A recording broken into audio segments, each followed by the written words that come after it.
The episode that you're about to hear of Big Goal Energy is one that is near to my heart. I get to interview someone who has become a dear, dear friend over the last 18 months, someone who I have gotten to witness step into a new era in her life. This is a woman that 100% embodies the idea of big goal energy, but she's in an era in her life now where it's not defining her, it's not her identity, and also she's not doing it with hustle. She's done it with hustle in the past, but she has made a conscious choice to do it through more of an aligned flow this time. We unpack some brilliant concepts around fear and scarcity, around parts work, around how to really step into a new reality when your old reality is staring you in the face every single day. Thank you for joining me for this incredibly special episode of Big Goal Energy. I hope you enjoy it. Make sure that you are subscribed and make sure you come and join us on the Big Goal Energy app by visiting breesealy.com/community. You were never meant for a small life. You have bold ideas, audacious dreams, and visions that keep you up at night. But the truth is, big goals don't come with step-by-step instructions, and success doesn't come from doing more. It comes from becoming more. Welcome to Big Goal Energy, a podcast for high-achieving women who are done shrinking, striving, and second-guessing, and are ready to defy reality in pursuit of the life they actually want. I'm your hostess, Bree Seeley, goal architect, subconscious strategist, and your permission slip to want what you want. Join me as we go beyond the surface level success to explore the mindset, identity, and inner work required to bring your biggest, most delulu goals to life. This is your space to be seen, to be expanded, and to remember that you are not alone on this journey. Let's get into it.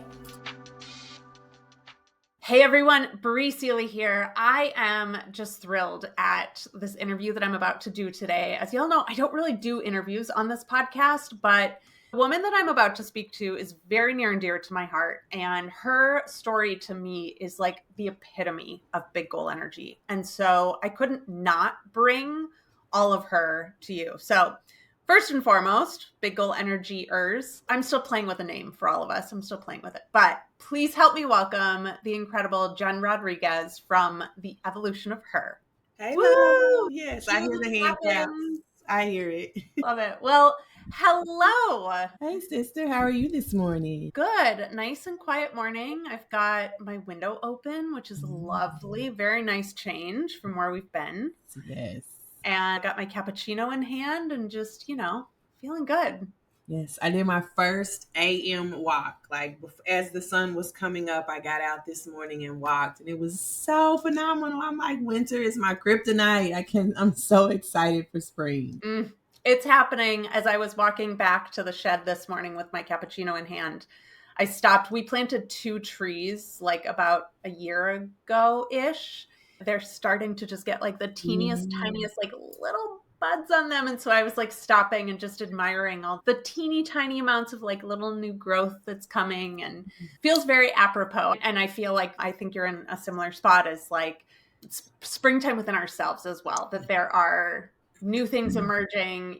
We're in a book club together. We've been talking about for the last month that it's like time to pick out the seeds we're planting. And then now we're into the like seed planting time and the sprouting and the like, it's a good time of year. Yes, I love it. I'm planting a garden, just so you know. I'm going to get it all together. I'm going to start inside and then move. So that's my goal. That's my artist date this week, is to go get some dirt, get some pots, and start planting my seeds. So. Oh, that's so exciting. Yes. I love that. Well, let's start. Give us an overview of like, who is Jenn Rodriguez? Like, all right. Who is Jenn? Then we'll rewind a little bit and like track how you got to this point. Okay. Who is Jenn? I'm going to work very hard not to list just the roles, but I am a human healing, chosen to be on this journey, collaborating with the universe each and every day, trusting the process and surrendering, leaning into the magic of who I am and the magic of this whole vessel and energy, and just learning to live life a different way as I evolve and as I grow. Professionally, I'm a licensed trauma therapist. I've retired, and now I am figuring out how to bring the last 20 years of my professional career into one cohesive brand. I am a sexy wife and a present mother. I'm a grandmother learning how to do that role. And I'm just a woman that is here to rebel against every fucking rule, every box, every perception of me, and truly step into my strength and my power and my femininity. So that's me. So good. So good. So let's rewind then. So we're currently filming this March 11th, 2025. Tell me about the Jenn from 2 years ago. Ooh, okay. The Jen from 2023. March of 2023 would have been before I met you, because I met you in November or somewhere around fall of 2023. The me at that time was all over the place. Like, if I could just say it straight, like all over the fucking place. I had been getting these visions that life was going to be different, life was changing, and it was just a lot coming at me all at once because it was changing my personal life and my professional life. But the visions were showing me how, even though all of these changes were massive, they were all aligning and going to the same place. And there would be cohesion at some point on the journey. I had been hustling, working since I got my first job at 14. The grind and the hustle of being a professional and being superior and having letters behind your name and having all of the accolades were something that I pursued out of fear and out of survival. And so I was coming out of that season in my life where I no longer needed to work in that way. I had achieved enough, I had earned enough, and I valued where I was. But I was also being elevated to that next level, something that the universe chose for me. I couldn't choose it for myself. And so I was just really searching. I knew that I was being led somewhere, but I didn't really know how to get there. All I knew was the hustle, all I knew was the grind.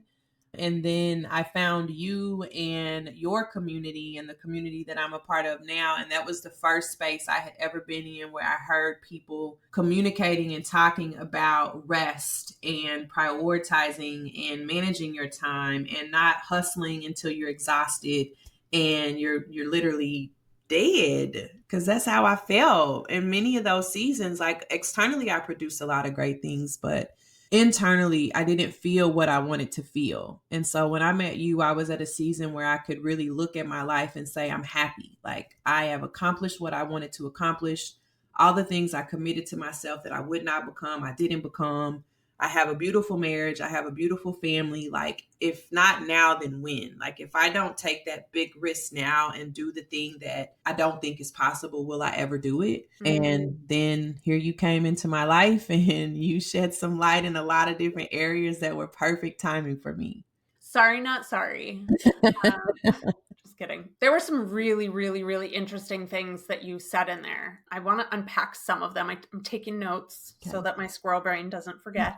So let's start with this one. So you were being gifted these visions, and these visions that looked very different than the world that you were currently living in. Inside of you is this, like, knowing these seeds, this opportunity, these visions. And then outside of you, you're looking at this world where you're hustling, you are working, trading time for money in your therapy business. Again, you said you have all the letters behind your name, like all these things. How did you begin to rectify these two experiences? Because this is something I get a lot from people, is like, well, I know there's more available to me, but the world around me is showing me that, like, I'm not there yet. Or people are always waiting for the external factors to show them that it's time to take the step. And like you said, you knew, even though those external factors weren't there, this was the time to take the risk. So how did you balance the inner world not matching the external reality? That's a great question. So first and foremost, just disclaimer, because I don't want to give anybody this ideal perspective, but for me, my internal world has always, that's a superpower for me. Being able to be in this body and be in an experience, and the experience, I can look at that experience and say, this is not my future. This is just where I am. And that's who I've always been. I did that as a kid. I looked around me. My external world was nowhere near what I was being led towards. So it's almost a superpower for me. So I want to be honest with that. That's just a part of who I am. But in this situation, it was, for me, it was more of resistance of letting go of an identity and a reality that I had come so attached to. That was the bigger struggle for me. You know, what do you mean I'm going to retire from therapy? And what do you mean I'm going to be a coach? Like, what do you mean I'm going to be a homeschooling mom? Like, I didn't even want to be a mother for so many years. So there was just a lot of these things where it was going against who I thought I was more than anything else. And the resistance for me was letting go of that more so than it was embracing something that I couldn't tangibly see. The not being able to tangibly see it is like goal for me. That's ammunition for me. That's motivation for me. I like those kind of challenges, but it was, you're gonna strip me of everything that I have come to value in myself and the things that I have come to know of myself in order for me to go on this adventure with you, speaking to the universe. And it's just like, who am I if I'm not the hustle? Who am I if I'm not grinding? Who am I if I'm not the educated girl with the master's and the license behind her name? You know, what value am I bringing if people don't even know that those are my credentials?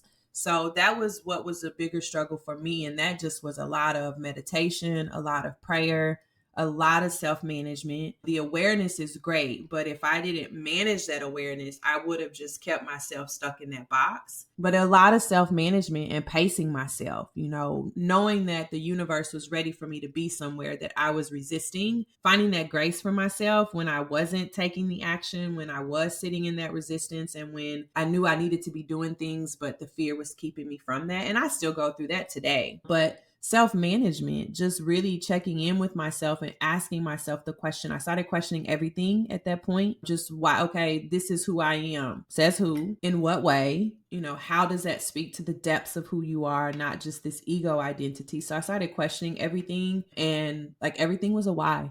Literally everything was a why. And it spoke to my rebellious spirit for sure. So I like that. But it was also exhausting having to let go of so much. There was so much grieving in that process. But, you know, it was a lot of grieving through that process of just who I was, how I had become that, and then letting go of who I was becoming, because for so many years I thought I controlled that, and I did control that, and I made choices that made sure I became who I wanted to be, and the world saw me the way I wanted them to see me. And this was surrendering to all of that, to saying, okay, I'm going to let you work on me. I'm going to let you show me who I am and how good it can get. Yeah.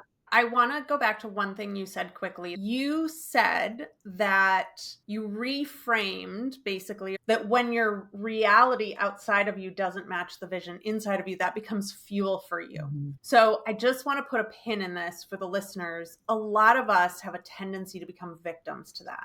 And we say, well, my reality doesn't, and I can't because, and I have this thing blocking me and that thing blocking me, and da da da da da. And we like cling so hard to our current reality in spite of ourselves, basically. And what I loved that you said was that instead of clinging to that current reality, that became fuel for you to go after the new reality. And I love that perspective shift. And a great question for people to ask is, am I, and no one likes this question, I just went through this question in my morning pages this week, how am I playing the victim to my current reality versus how am I allowing my current reality to be the fuel for me to change it? And I love that.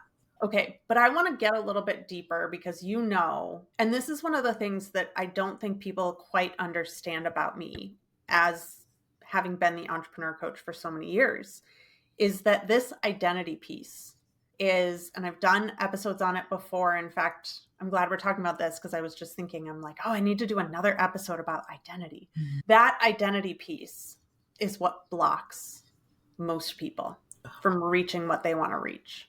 They're so attached and married to and enmeshed with this version of themselves out in the world, which I'm sure we'll dig into a little bit, is really truly just our egos. And like those questions of like, well, who am I without this? The core essence of who I am. And this is a process I also went through when I closed my fashion brand. I had built such a strong identity around being a fashion designer. And what's interesting now is that most people in my life never even knew me as a fashion designer because that was 10 years ago. But when we dive into this identity piece and we say, like, I'm becoming a new person, it's like our ego grasps on even harder because it is, and it is called actually an ego death. When we choose to relinquish these identities that we've so carefully and meticulously crafted for ourselves, not only within, but out in the world. Were there any practices that you had to kind of reinforce that sense of safety within yourself for your ego so that you could explore these things without it getting in the way, saying, you can't do that, like, we're gonna die, it's too risky, it's too, like, whatever the stories are. Yes. Oh, girl. So a whole lot of ego work was done through this process. And my perspective is just a tad different. Like, my ego has never been my enemy. I don't see my ego as a part of me that needs to die, or a part of me that needs to be tamed, or a part of me that needs to be boxed in. It's a part of me that needed to evolve. And it's a part of me that needed to catch up to who we are today. My ego instincts were there. I look at instinct versus intuition. And for me, I was driven by my instinct for so many years, just out of fear and out of survival. And that's what my ego was rooted in. And so once this journey came about, I think I've evolved even more internally in the last 8 or 9 years as an entrepreneur than I have in the total 16 years that I've been on this healing journey. But the things that I focused on were it's sensing, like really getting in the body, meditating, not just to manifest my future or to lock in with the universe and get the visions and get the clues, but just learning how to be in my body and to be in this internal world with all of my family, with all of my parts, all of my inner children, my ego, my true self, my shadow self, like everybody having this big powwow where we come together and everybody gets to take up space. And I know it may sound crazy listening to it, but there were moments, so many, Bree, so many moments of just sitting in silence, in breath, oftentimes for hours, just letting the emotions come, the anxiety processing it, the tears coming up, the grief coming up, the shame, all of the what ifs, and like just navigating and managing that conversation like a facilitator inside of this body. And that was a huge amount of my work. And I think I think that is the thing that had the most impact in me letting go. Really getting my ego to understand that, again, this is not you dying, love. This is you getting to evolve. The same way you stepped up to the plate and you took the torch and ran and you got us here, you're still going to run and get us to the next level. It's just we're going to have completely different motives. We don't have to move from fear anymore. We don't have to move from survival. So now that ego is no longer my insecurities or my fear, it's my confidence. It's my ability to do. It's my ability to take action. It's my ability to create some amazing fucking things, but not do it at the expense of me and not do it from a place of trying to prove anymore. I've proven it, and my ego has done a hell of a fucking job, and he gets to now move in a different season. He's evolving. I have a family in here, a husband, a wife, kids, everybody. So my ego is my husband. I love it. Inside of this body. And he now is getting to be creative and try things without the fear of the repercussions of what is the world going to think, and will we be able to maintain this identity. So ego growth has been a huge part of this process for me as well. For anyone that has not seen, and I know that Jen and I have talked about this before, basically what Jen is talking about, I think, is really brilliantly represented in the movie Inside Out. Yes, it's a fucking kids movie. No, it's not for kids. It's for you too. Inside Out 2 came out last summer. I remember talking with you about it. And I had girlfriends on either side of me, and all three of us are just bawling through the movie. And so it is true that all of us have all of these parts within ourselves, and they all have a voice and they all want to contribute to the conversation. A lot of times, either we don't let them, or they are outdated parts of ourselves that, like you said, just need that evolution. For anyone that's listened to other episodes of Big Goal Energy, I am a certified hypnotherapist, and so much of what I do, we did a hypnotherapy session a few weeks ago, is we get to go back and visit those old parts of ourselves that wrote rules and created identities and did things that came from a kid that like is usually between the ages of like 1 and 8. If you walk through the world realizing that the majority of humans are operating like old people are operating as 8-year-olds in the world, right? So this work is really truly evolving who we've been in the past to meet where our present self is, because that 8-year-old you doesn't have the perspective that the current you have. My 8-year-old self would be absolutely fucking shocked at the life that I'm living right now. Yet we're all walking around, like you said, with the fear, the scarcity, the survival of that small child within ourselves, trying desperately to hold on to the safety we think we've created. The truth is that any things that we've created outside of ourselves are unsafe because the physical world is always changing. The only thing that remains true from the second we are born until the second that we die is what's within us. Well, let's fast forward a little bit. Okay, so you have these visions, you start doing this identity work, you start really detangling and evolving and like getting everything to catch up with you. Talk to me about fall of 2023 then. You come to Success Becomes Me, the door opens, you're like, holy shit, other people are out there looking for the same things. What was it within that experience that really truly sparked or catalyzed you into the next level of like truly walking away from what you'd built? Yeah. Oh man. I think the universe truly spoke to me through Success Becomes Me, that first conference. Again, at that time, I was moving along. I was like, okay, yeah, I'm with you. I'm gonna lock in and I'm gonna collaborate and we're gonna build something dope like we always have. But I was trying to do it my way. So it was like, okay, I'll keep therapy and then I'll add this coaching since for whatever reason you want me to move into coaching, but I'm not ready to give away therapy. So I'm cool on that. And then right before Success Becomes Me, the universe started really revealing to me just how limiting my license was, something that I could not see because I was so attached to it. But it's just like there was this vision of you're going global, like you're going to be a nomad and you're going to travel all around the world and do the work that you're doing with your family. And you cannot do that as a therapist. I need you to be willing to go down this path.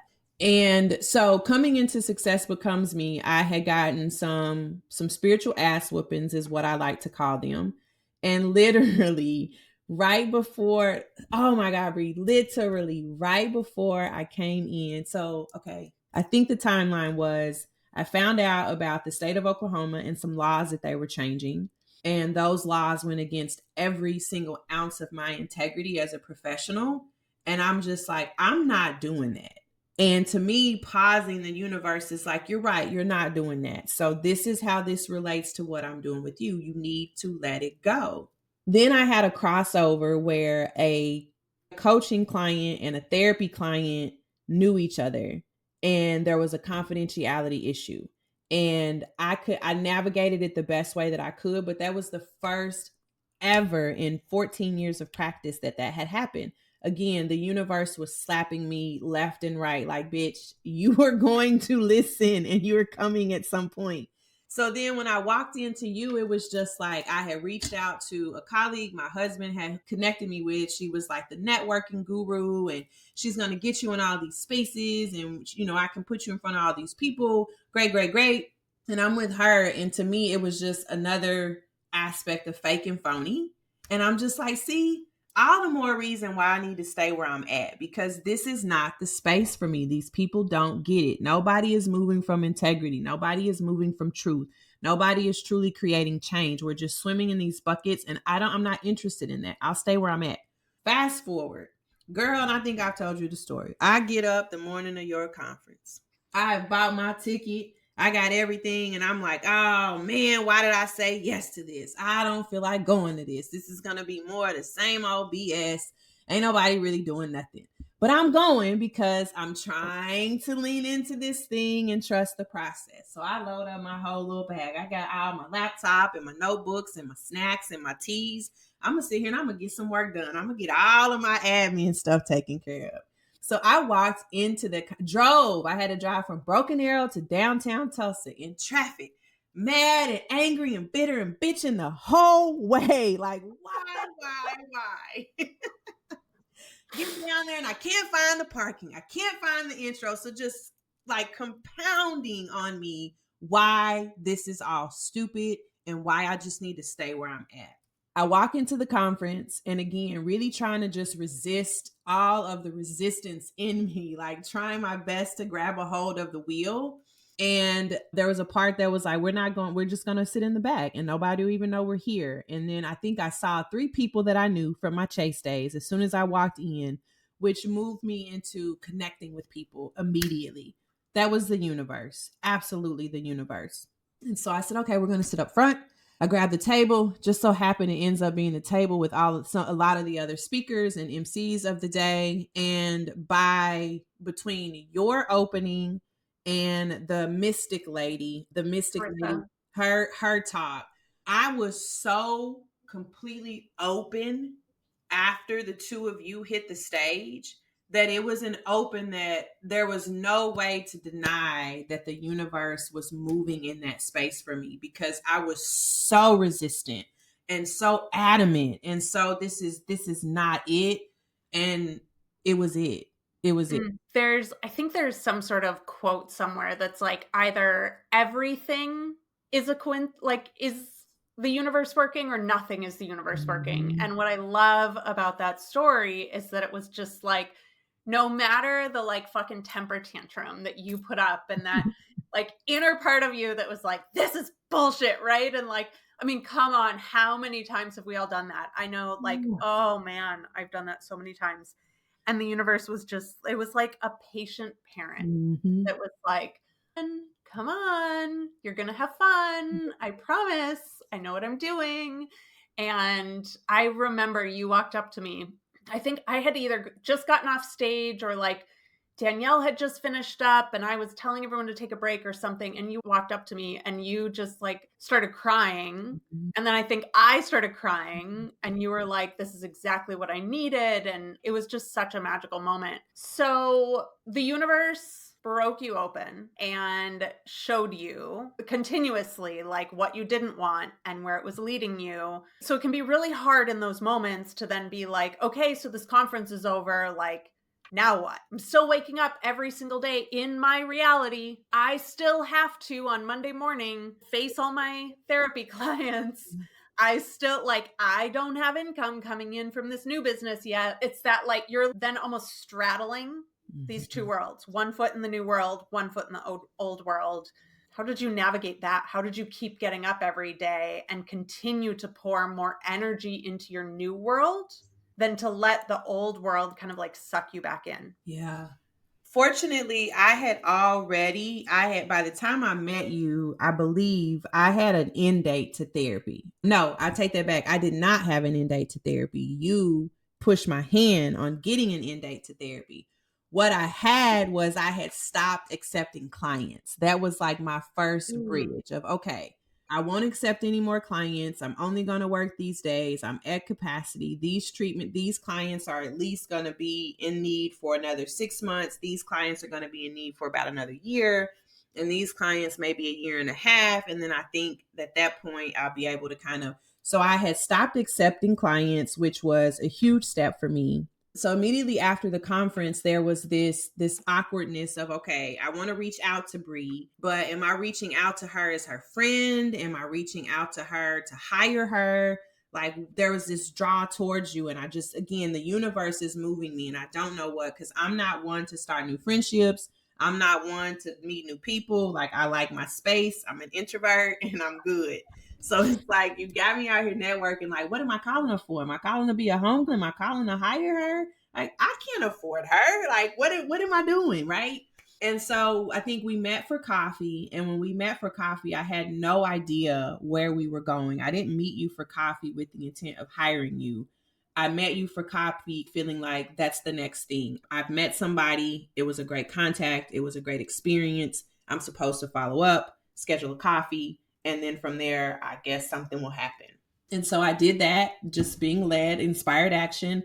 We met, and I'll be completely honest, that first meeting, I'm just like, I don't know how that went. Like, I don't know, because I don't know what my point is. I don't know what my purpose is. But anyway, that led into me hiring you to coach me. And even hiring you to coach me, my current reality was, okay, like I can afford it, but can I really? I got the money right now, but I could hold on to that money. What would I do with it? And so a lot of the same, just internal work, having those internal powwows and come to Jesus moments, like I like to call them, with everybody coming forward, every fear being acknowledged, every fear having space held for it, every part of me that carries that fear being loved on and being nurtured, and moment by moment managing myself. I could clearly, we are being led somewhere, and when we can just lean into the moments where we're being led, those moments feel amazing, and really chasing more of the amazing is what really kept me going. Was like, okay, that was hard to get there, we got there. And if like with the conference, that was shitty leading up, but we got there, and look at how amazing that was and how impactful that was. Not just with all of the information that we learned, all of the tips and techniques that we learned, but the people that we met. There were so many other people in that room that I've connected with outside of you. So, and then again, that 1 foot in the old and 1 foot in the new is a survival strategy for me.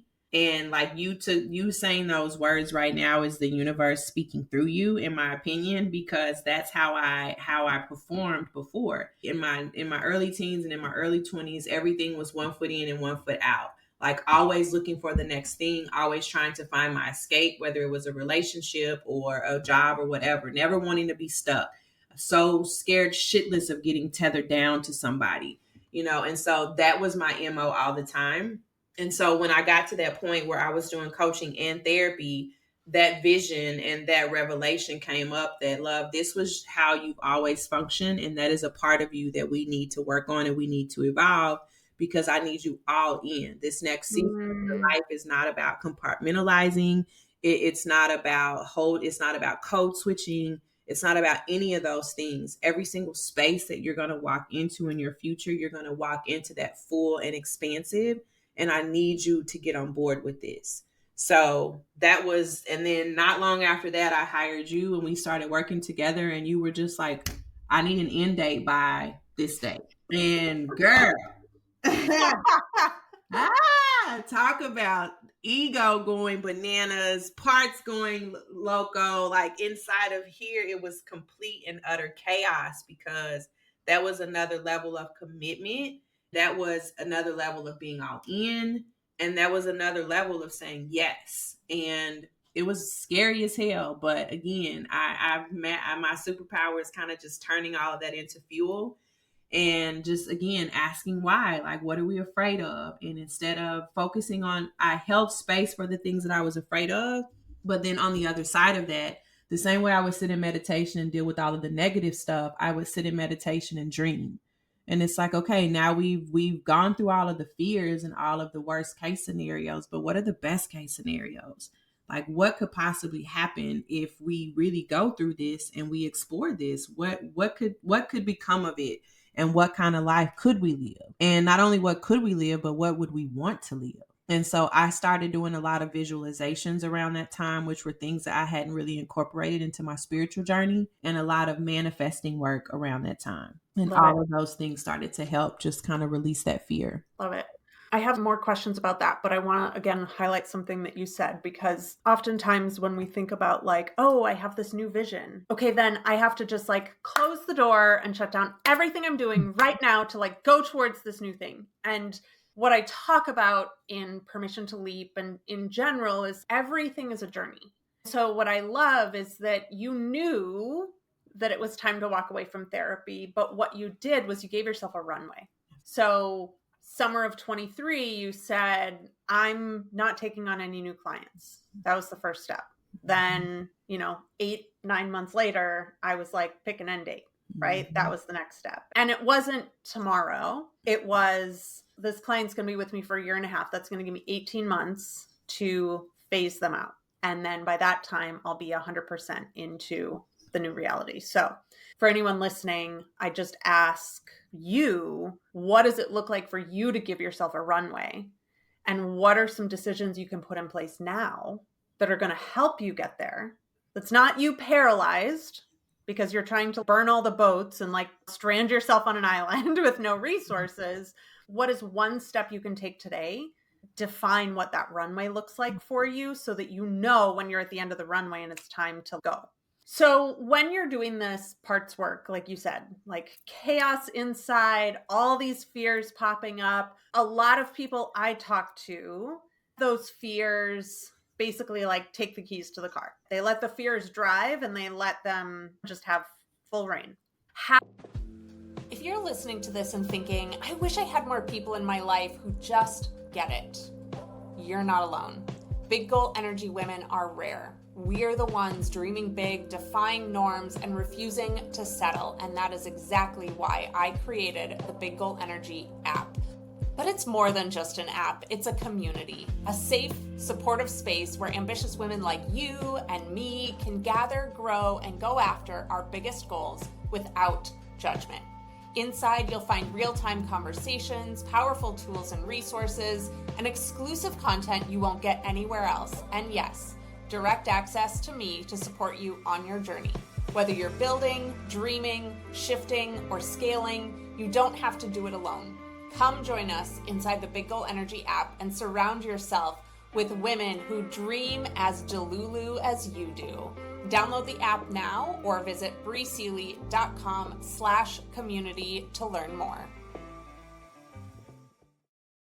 How have you figured out the difference between your fear and your higher self? And then what do you do to not let the fears lead, but instead let that like higher vision, higher self alignment part of you be the one to make the decisions to move forward? Yeah. I think for me, it all goes back to, again, the stillness and the space. You and I talked about space recently, where I have the luxury and the privilege of space at this season in my life. And that has been the greatest gift that anybody could have ever given me. But at that time, it was taking that space and really sitting and learning how to respond versus how to react internally. You only get it through actually practicing it and being in it. But learning how to respond and learning kind of the analogy from Inside Out, where at the very end, they give anxiety the cup of tea and they have her little chair. The analogy I use is it's like a bus, and my ego is driving and my true self is in the passenger seat, and then I got all of my littles in the back, and everybody got a seat. Every now and then somebody gets freaked out in the back and runs up to the front and tries to grab the wheel. When that part of me is trying to grab the wheel, my ego has to stay focused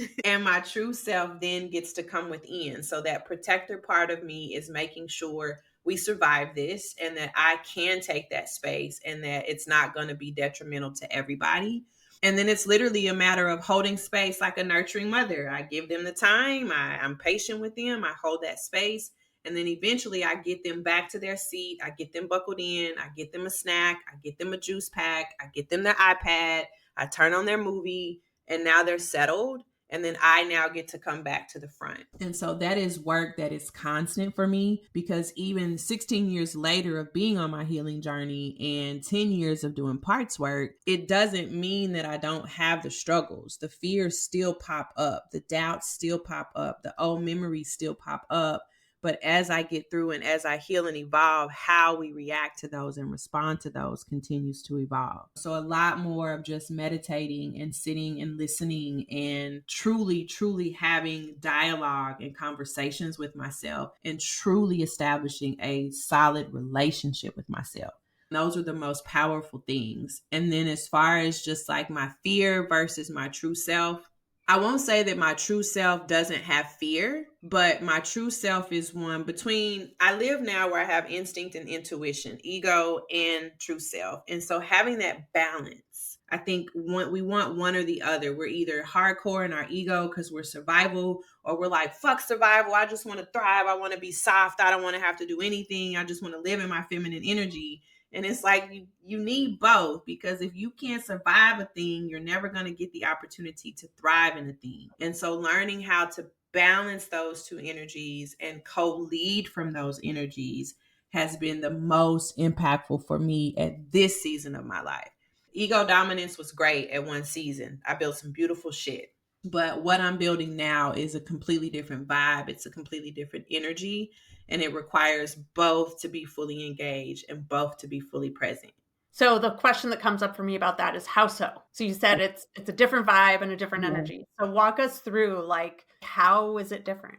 It's a confidence. I believe my experience shows me that when I am in my ego energy and I am operating from that place, I am operating from insecurity.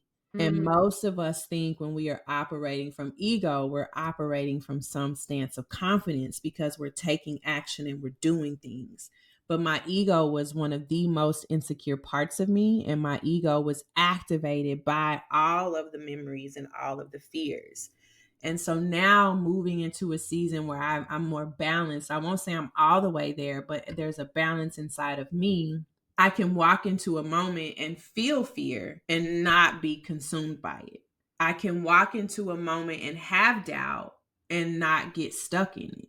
I can have a moment where I've surrendered to the uncertainty of the universe because she's never going to show me her full hand, but still trust and move forward. And it's not something that sounds good. It's something that is truly embodied within me, where I can feel the doubt and still trust the process. So it's a balance. That would be balance and confidence. I think that there are a lot of people out there that believe that success means being without fear, and success means being without doubt, and success means being without uncertainty. What you're saying is you've stepped more into success. All three of those things are still very present. Absolutely. Yes, because I think we assume that there's going to be this place, this final destination that when we get there, we'll have all the answers and it'll all make sense. And success means that I finally, for once and for all, figured it all out. And that has not been my story or my journey. Success for me is like in a failure, in coming out of the darkness, in trusting the process, even though I questioned it the entire way through. We talked about it in our last book club, my conversations with the universe are like, yo, what's up? What we doing? Because I'm confused. But I've learned how to do that and still be like, but I'm fucking with you. I'm moving with you because you've shown me that you're going to always come through. And that if I do the work, I'm going to get to the other side and there's going to be a beautiful payoff. So I trust that and I move forward anyway. But no, there's always doubt. You mentioned us doing the hypnosis. You know, there's a part of me that still procrastinates, even though I'm all in on this journey. Now the work is in nurturing that part of me to the point that they are willing to get in their seat with their snack and their iPad and watch their movie. So me and my husband can go do what we need to do to move this family to the next level. But I don't rush myself. And I also don't, just because the part of me procrastinates and hasn't evolved yet, doesn't mean I can't move forward and I can't take steps while I am nurturing that part of me. And while I am getting that part of me on board, the only difference is once I am done nurturing that part of me, and I've also taken all of these steps, once she releases that control, then I'm catapulted into the next because I've already been moving. Yeah.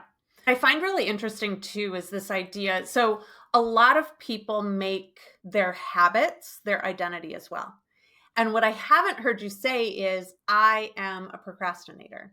I don't know if that's part of your practice as well, but it's been something that I have been working on within myself, is just because I have a certain habit or just because I'm having a certain experience right now, I'm not claiming ownership of it. I'm not making it my identity. I'm able to, like you said, detach and say, oh, there's this piece of myself that's having an experience where she wants to procrastinate, but that doesn't mean I am a procrastinator. Is that something that you're conscious of, or is that something that you just inherently kind of do? No, it's a part of my work. It's a part of my overall work because we have multiple personalities. All of us. We have all of these different parts and they are moved by different things and different memories and different motives. And so when a part of me is coming forward, not only it's not me, it's a part of me. And yes, as a part of me that does play into who I am, but it is not the totality of who I am. And in the event that it is something that is detrimental to me, that means that is a part of me that has not had the opportunity to grow and evolve from how they self protect. And so my job is to get them to evolve into a place where they understand that they are already safe and they no longer need to self protect. And that between me and the ego, our family is now intact. The husband and the wife, the mother and the father, we are back together. You are no longer only being led by your father, and he is no longer this emotionally unavailable father. Like, we are together and we're nurturing you and we've got this. But no, they're parts of me, and those parts of me are moving from old beliefs and old memories. And not only my current self, but my current self is the totality of everything, where my true self and my ego, in my opinion, they are my identity. That's who I am. I am my ego, because even though they were conditioned reactions, you couldn't have got them out of me if they weren't already in me. You know, some people will fall to the fear. I didn't. I challenged the fear. That is who I am. So I think we look at ego as if it's a trauma response and it's not who we are. But those are my instincts, baby. And I'm taking full credit for that, because I love my ego. I love how I responded in a moment when my back was up against the wall. My true self, my intuition, that is who I am. That is who I was born to be and who I was created to be, even though she may not have been fluid in my life up until now. But now they both get to live and they're both valuable as fuck to me. And I love them both tremendously. So I'm getting emotional thinking about it, but I love it. I love them. So let's wrap this up a little bit and say that this is just a moment in your journey, right? Because this is not nowhere near the end. This is part of, I hate rags to riches stories because it's just even so cliche to say, but every ending is like a new beginning, right? Yeah. We've talked about where you were 2 years ago, what your identity was 2 years ago, what your opportunity was 2 years ago. You've gone through this immense transformation in the last 2 years. You shut down your psychotherapy practice. You're full-time in your coaching / fashion / art / everything that is Jenn rolled up into one big business. Who is the Jenn today? And I know you introduced yourself at the beginning with a lot of this stuff, but like, talk to us about that identity shift, because we heard it from 2 years ago. Talk to us about the identity shift that you're embodying today. Yeah. Today I like, you know me, I always like to start with what I'm not. I am no longer riddled with anxiety. I am no longer trapped in fear and resistance. I have found a level of balance and a level of peace, a level of surrender and flow in this journey. I am able to move through my life and not feel moved and rushed and ping-ponged through my day anymore. I see me, and I truly understand how every aspect of my journey has come into this moment and is embodied within me, and I get to live that out. I am more rebellious than I have ever been in my life. It's a whole different level and a whole different vibe of rebellion now. I am tapping back into my creativity. I am giving myself permission to simply be what is on me to be. I am no longer at the mercy of the opinions of others. Doesn't mean I don't question it. Doesn't mean it doesn't make me hesitate from time to time. But I'm no longer controlled by that. I'm no longer trying to show up in the world in a way that can control how people see me and that could put me in a position to feel and be and represent something superior. I've done that shit. I did it. So I have immense privilege in my life today, and time privilege, location privilege, body privilege. Like, I just have an immense amount of privilege in my life. And I am so fucking excited to see what the universe and I do next, because we've already done some amazing things. And it's just great to be at a point in my life where I can truly 100% without hesitation say that if I died today, I would be okay. I've done everything that I told myself I would do.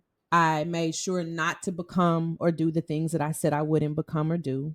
I kept my promises to myself. I have an amazing husband. I have an amazing relationship with myself, with my partner, with my children. I have come to terms and peace with people from my past. I've learned how to love and let people be. I no longer love from a place of control. I understand boundaries. Like, so much of who I am today is not who I was. And so I'm just moving through, I'm in flow. I guess I'm just in a flow, and I'm in a state of surrender.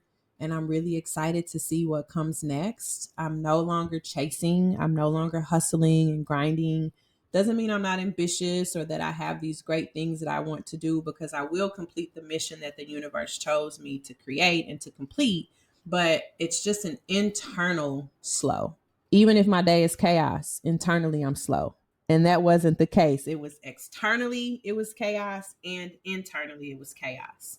And now I have managed to create peace in here, so that even if it's chaos out there, it doesn't move me anymore. It just doesn't. And it's crazy to say. My mom asked me the other day, he was like, "You really aren't stressed?" And I'm like, "No, I'm not. I see the problem. And I know we got to do something about the problem, but I'm not stressed. Like, it's going to work out. We were both created to do something great. And you can't tell me that we're both having these same experiences for no reason. We're having these same experiences because we're being led somewhere beautiful. And I need you to get on board so we can get to this place that's beautiful." So I love that. Answered your question. Well, I think that's a point that a lot of people don't get to, is that we're really conditioned to, again, like, let that external reality dictate, one, who we are on the inside, the possibilities that are available to us, the realities that we think we can or cannot create, right? Our emotional state, our reactivity, our, like, Abraham Hicks refers to this as living unconditionally. And that no matter what conditions are happening outside of us, that we're able to have, like, that strength, that alignment, that knowing, that intuition, like, all of those things within us, regardless of the chaos, regardless of the stressors, regardless of all of those things. One of the things you said is something that you and I could do an entirely separate full 55-minute episode on. And that is the idea of being ambitious and having big goal energy without the hustle, without sacrificing yourself in the process. Would you wrap us up with one thing that has helped you hold the both and in this? Like, how do you have big goal energy and have ambitions without letting it overrun you or override you or take you back into that hustle or, like, get you back into those old ways of operating? Yeah, I think for me, it's really seeing myself. And I think if people could do that, we would move out of a lot of the imposter syndrome too. It's, you talk about it, the proof, having proof. Like, I have so much fucking proof about how dope I am. Like, I have so much fucking proof that I'm chosen. I have so much fucking proof that I am destined for greatness. Like, I have the proof now. And I trust the proof. I'm no longer arguing with the proof or rejecting the proof or trying to disclaim the proof. I accept the fucking proof that I am awesome. And that allows me to lean into moments of, I wasn't always awesome. You know, to be able to sit here and say this shit to you, I did so many things. So I think for me, it's trusting that I've done enough, and trusting that for whatever reason, when I'm locked in with the universe, I've done my part and I continue to do my part. That allows me to settle, that allows me to trust, and that allows me to stay in my lane. I've learned what my lane is and what the universe's lane is. And I am no longer putting my foot over on her side. Like, you got that, baby. And I'm going to trust you. And I hold her accountable to that now. But for me, I can only speak for me. It's being able to look in my past and say, holy shit, Jen, you fucking did it. Now what's next? That gives me so much freedom and so much peace to no longer have to hustle. Like, I hustled because I was running and I needed to get away and I needed space between me and that thing. I have put enough fucking distance and enough fucking space between me and that thing that there is no way, no shape or form that that thing can ever get me, or that I would ever be caught up and become that thing. So I now get to rest in that. And I think where some of us get it wrong is, like, and again, this is just me. there is a part of the journey where you have to sacrifice. There is a part of the journey where you have to pay your dues, where you have to show the universe that when she pulls your hand, you're going to play it right. And so for me, I've done that. And she's confirmed for me that I've done that. So I'm cool. Like I ain't got to rush at this point. Now it's just, I got everything I need. Now it's just how big can I get? How great could it be? What did you really create me for? And then that thing too is surrendering to the fact that I am ambitious, I am great because I was created to do something very specific. And that thing has evolved over my lifetime. So even embracing the fact that I am chosen. Every single human is chosen to be here. And I'm going to complete the mission because again, I'm ambitious, right? I want to do the thing. So if you chose me to do something, then I'm by all means, I'm going to do that shit. And I'm going to see it to the very end in my last breath. So that would be how I've leaned into the letting go of the hustle and embracing the flow of the thing is really stepping into what I've been chosen to do and what I've already accomplished. Beautiful. Well, first, I'm going to drop 2 resources quick before we wrap up. So the first one for anyone that was like, okay, cool, Jenn got to go to this amazing conference like 2 years ago. Why wasn't I invited? And last year I've been twice now, and both years has been transformative. Jenn actually got to speak this past year. So it's very exciting. So Success Becomes Me is coming back March of 2026. So we're all gathering in New Orleans, y'all, in New Orleans on Friday, March 13th, 2026. We're going to have a day of activations. It's becoming an anti-conference, not a conference. A day of activations. We're going to spend a day practicing our future. Like I'm creating the trailer for it right now. And it opens with, when's the last time you practiced your future? Yeah. Like, we're going to spend a whole day practicing our future. And then that night, we're all going to get together and we're literally going to have a ball, an actual legitimate New Orleans style ball. I spoke with a burlesque performer this weekend. We're going to get tarot readers. We're going to get fire throwers. It is going to be a ball. And it's going to be a future self ball. So we're going to have spent all day practicing our future. And then we're going to get to show up as our future selves that night. So if you're like, Brie, where do I get tickets? Early bird tickets are available right now at successbecomesme.com.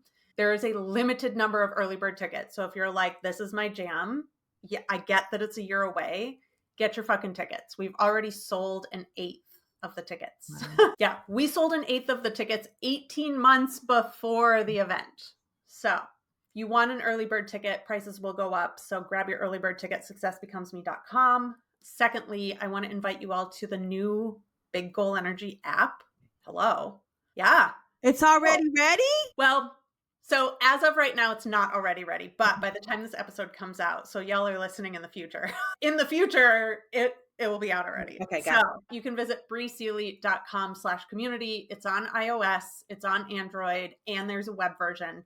So you can find conversations about this episode. You can find resources. Jenn's going to be in there. You can talk to her. I'm so excited. So brieseely.com/community.